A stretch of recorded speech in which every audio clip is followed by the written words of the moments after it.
Oakhurst was the showplace of Fulton when it was completed in 1877, a grand mansion that George Fulton had built as a retirement home along Aransas Bay.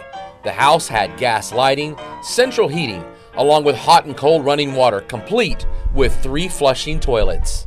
This is what a typical table spread would look like for a family dinner inside the Fulton mansion back in the day when the family actually lived here. And we're told that most of the items inside this room are original. There's all kinds of plates, dishes. We're even going to use our napkin to hold one of the forks that perhaps Mr. or Mrs. Fulton used back in the day.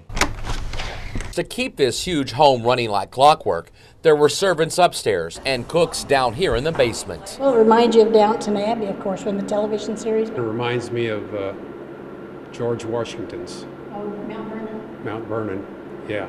The state bought the mansion back in 1976 after it had been used for years as the centerpiece of an RV trailer park. Well, like a lot of old homes that are so expensive to take care of, different owners tried different things. And so there were some owners in the 50s who had some friends ask if they could stay on the property in their RV. And that did mushroom into the Fulton Mansion Trailer Park. Just as interesting as this home and its history is George Fulton himself.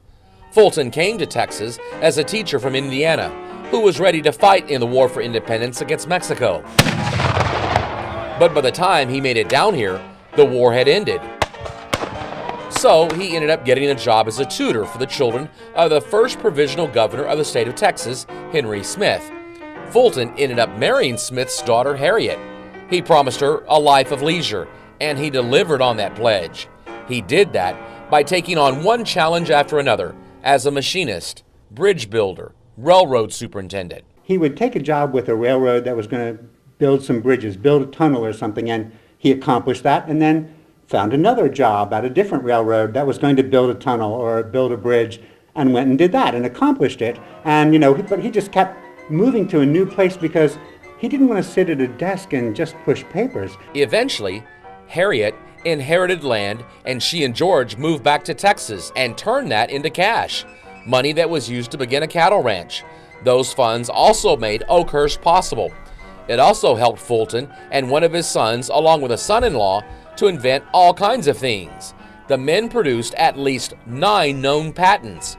One of those was the first refrigerated meat packing plant in the entire United States, located right here in Fulton.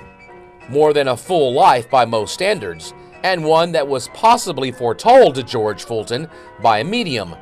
A story chronicled in one of the many letters he and his wife exchanged over their lifetime.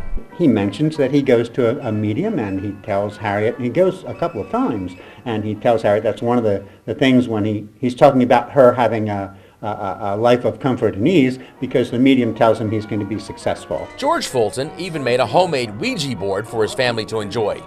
One similar to it sits on a table in the Fulton living room, as another example of why George Fulton is one of the most colorful and interesting men who ever called South Texas home until he died in 1893.